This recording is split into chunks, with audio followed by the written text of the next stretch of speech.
नमस्कार प्यारे बच्चों।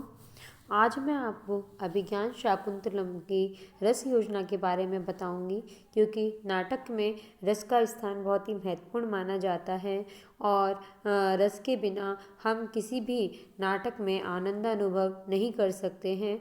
लेकिन क्या कहते हैं, हर नाटक में एक रस प्रधान होता है, अन्य रस गौण हो जाते हैं। लेकिन महाकवि कालिदास ने प्रधान रस श्रृंगार रस का प्राधान्य व्यक्त करते हुए भी अन्य सभी रसों का यथा अवसर सुंदर परिपाक नाटक में किया है। तो आज हम अभिज्ञान शाकुंतलम की रस योजना के बारे में आपको बता रहे हैं कि नाटक में रस का बहुत महत्वपूर्ण स्थान होता है। भरत मुनि के अनुसार नेहि रसादृते कश्चिद अर्थ प्रवर्तते, अर्थात रस के बिना कोई अर्थ प्रवृत्त नहीं होता है। नाटक में श्रृंगार, करुण तथा वीर में से कोई एक रस प्रधान होता है तथा अन्य रस गौण होते हैं। महाकवि कालिदास रस सिद्ध कवि हैं। शाकुंतलम में प्रधान रस श्रृंगार है तथा अन्य रसों का यथा अवसर सुंदर परिपाक हुआ है। रस का विवेचन निम्नानुसार द्रष्टव्य है। तो सर्वप्रथम हम पढ़ेंगे श्रृंगार रस के बारे में, क्योंकि अभिज्ञान शाकुंतलम में श्रृंगार रस का संभोग और विप्रलंब इन दोनों ही पक्षों का बहुत ही सुंदर वर्णन हुआ है। हालांकि अभिज्ञान शाकुंतलम में श्रृंगार रस में संभोग भाग का, ये संभोग रस का प्राधान्य है। मैं आपको समझा देती हूँ। श्रृंगार रस दो प्रकार का होता है, संभोग और वियोग। संभोग रस का प्राधान्य है अभिज्ञान शाकुंतलम में। तो हम सबसे पहले पढ़ेंगे श्रृंगार रस। महाकवि कालिदास श्रृंगार रस के ही कवि हैं। शाकुंतलम में श्रृंगार के संभोग तथा विप्रलंब इन दोनों पक्षों का परिपाक हुआ है। संभोग का प्राधान्य है। संभोग श्रृंगार जो कि मिलन का परिचायक है और विप्रलंब श्रृंगार जो वियोग का परिचायक है। संभोग श्रृंगार के बारे में आपको बता रही हूँ कि शाकुंतलम के प्रथम 3 अंकों में प्रधान रूप से संभोग श्रृंगार निष्पन्न हुआ है। शकुंतला को देखकर राजा के हृदय में अनुराग उत्पन्न होता है। अहो मधुरम आसाम दर्शनम शुद्धांत दुर्लभम इदम किला व्याज सरसिजम अनुविद्धम अधरय किशलह रागे आदि कहता हुआ पूर्णतः शकुंतला के प्रति राजा आकृष्ट हो जाता है। शकुंतला का जन्म वृतांत जानकर तथा उसे छत्र परिग्रह क्षमा मानकर उससे विवाह करने हेतु उत्सुक हो जाता है। आश्रम ललाम भूता तापस बाला शकुंतला भी राजा पर मोहित होकर दर्भांकुरेण चरण छत आदि अपनी विलासमयी चेष्टाओं द्वारा अपना प्रेम प्रकट करती है। तृतीय अंक में दोनों का गांधर्व विवाह हो जाता है। नाटक के अंत में नायक नायिका के पुनर्मिलन से पुनः संभोग श्रृंगार परिपुष्ट होता है। अब हम पढ़ते हैं विप्रलंब श्रृंगार, यानी कि हमने पहले पढ़ा संभोग श्रृंगार प्रथम 3 अंकों में और उसके पश्चात सप्तम अंक में परिपुष्ट होता है। शाकुंतलम में विप्रलंब श्रृंगार का भी विस्तृत चित्रण किया गया है। न विना विप्रलंबेन संभोगे परिपुष्टते, अर्थात विप्रलंब श्रृंगार के बिना संभोग श्रृंगार परिपुष्ट नहीं होता है। कवि ने द्वितीय, तृतीय तथा षष्ठ अंक में विप्रलंब श्रृंगार का विस्तार पूर्वक वर्णन किया है। जैसे कि कामम प्रिया न सुलभा चित्रे निवेश्य अनाघ्रातम पुण्यम इत्यादि प्रारंभिक श्लोक शब्दों आदि के द्वारा कवि ने दुष्यंती की विरह वेदना का सुंदर चित्र खींचा है। देखिए विप्रलंब श्रृंगार का चमत्कार, जिसमें राजा कामदेव तथा चंद्रमा दोनों को उपालंब देता है। तव कुसुम सरत्वम शीत रश्मित्वम इंदो द्वयमिदम अयथार्थम दृश्यते मद्विधेषु विसृजति हिमगर्भैः अग्निमिन्दुर्मुखैः त्वमपि कुसुम बाणान वज्रसारी करोसि। यानी कि कवि का कहने का तात्पर्य है कि तुम्हारा फूलों के बाणों से युक्त होना और चंद्रमा का शीतल किरणों से युक्त होना, ये दोनों ही इस समय मेरे लिए तो अयथार्थी प्रतीत हो रहे हैं, कहते हैं कि इसमें कह रहे हैं कि चंद्रमा अपनी हिम किरणों के द्वारा मानो मुझे जल अग्नि के समान जला रहा हो, और तुम भी कुसुम बाणों के द्वारा मुझे वज्र के समान कठोर बना रहे हो। इधर शकुंतला भी राजा के वियोग में बलवत अस्वस्थ शरीरा हो गई है। उसके शरीर में केवल लावण्यमयी छाया ही रह गई है। उसकी दशा झुलसी हुई वासंती लता के समान हो गई है। वह सखियों से राजा की कृपा प्राप्त हो ऐसा कार्य करने हेतु कहती है, अन्यथा उसकी मृत्यु के पश्चात तिलांजलि देने का कथन करती है। अन्यथा अवश्यम सिंचितम में तिलोदकम। षष्ठ अंक में अंगूठी प्राप्ति के पश्चात राजा की विरह दशा का उत्तम वर्णन किया गया है। आगे श्रृंगार रस के बाद शाकुंतलम अभिज्ञान शाकुंतलम में हास्य रस दृष्टिगत हुआ है परिष्कृत रूप से। तो अब हम हास्य रस का वर्णन करेंगे कि शाकुंतलम में शिष्ट और परिष्कृत हास्य दृष्टिगत होता है।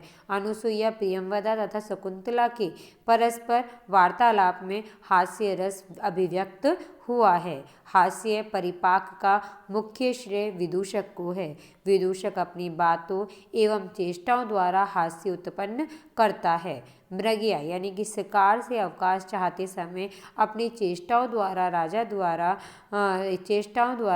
राजा द्वारा विदूषक से मेरे अनायास कर्म में सहायक बनने का कथन करने पर किम मोदकम खादिकायाम, क्या लड्डू खाने में कहकर हास्य उत्पन्न करता है। इसी प्रकार पिंड खजूर के समान रूपवती रानियों को तथा इमली के समान शकुंतला को बताते हुए यथा कस्य अपि पिंड खजूर ही कहीं शकुंतला इंगूदी तेल से चिकनी खोपड़ी वाले तपस्वी के हाथ में ना पड़ जाए। माँ कश्यापि तपस्वी ने इंगूदी तेल इत्यादि तथा तुमने तपोवन को उपवन बना दिया। कृतम त्वया उपवनम तपोवनम इति पश्यामि कहते हुए वह हास्य उत्पन्न करता है। राजा द्वारा तपस्वी कार्य तथा माता की आज्ञा पालन दोनों कार्यों में कौन सा किया जाए पूछने पर विदूषक त्रिशंकुरिवंतरा तिष्ठ कहकर हास्य उत्पन्न करता है कि तुम तो त्रिशंकु के समान ही रहो, यानी कि बीच में ही लटके रहो। तीसरा रस करुण रस। करुण रस का भी वर्णन अभिज्ञान शाकुंतलम में चतुर्थ अंक में देखने को मिलता है। तो महाकवि कालिदास ने शकुंतला की विदाई के प्रसंग में करुण रस की मार्मिक अभिव्यंजना की है। महर्षि कण्व जैसे अरण्योकस वीतरागी तपस्वी भी यास्यति अद्य शकुंतला पातुम ने प्रथम व्यवसायिती जलम युष्मासु पीतेषु या कहते हुए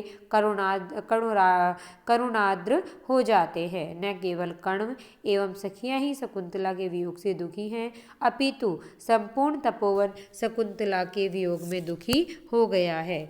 मृगियों ने दर्भ कवल उगल दिए हैं, मयूरों ने नाचना छोड़ दिया है तथा लताएं पीले पत्तों के रूप में अपने आंसू बहा रही हैं। इसका बहुत ही सुंदर एक श्लोक भी है।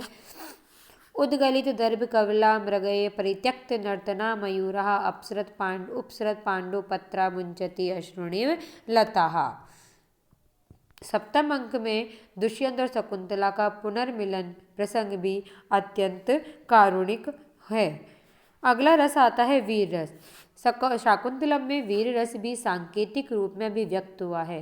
प्रथम अंक में मृगया वर्णन में, द्वितीय अंक में ऋषि कुमारों द्वारा राजा की युद्ध वीरता प्रशंसा में, तृतीय अंक में दुष्यंत की वीरता के परिणाम कथन में वीर रस अभिव्यक्त हुआ है। इसी प्रकार कंचुकी तथा मातली भी राजा की वीरता की प्रशंसा करते हैं। रौद्र रस। राजा द्वारा प्रत्याख्यान यानी कि तिरस्कार कर देने पर शारंगरव तथा शकुंतला के कथनों द्वारा रौद्र रस भी चर्वित हुआ है। भयानक रस। शाकुंतलम में मृग धावक वर्णन में, भयभीत हाथी के चित्रण में तथा यज्ञ के चारों तरफ राक्षसों की छायाएं घूमने के वर्णन में भयानक रस अभिव्यक्त हुआ है। देखिए, दुष्यंत द्वारा सब पीछा किए जाते हुए हरिण के स्वाभाविक चित्रण में भयानक रस का चमत्कार।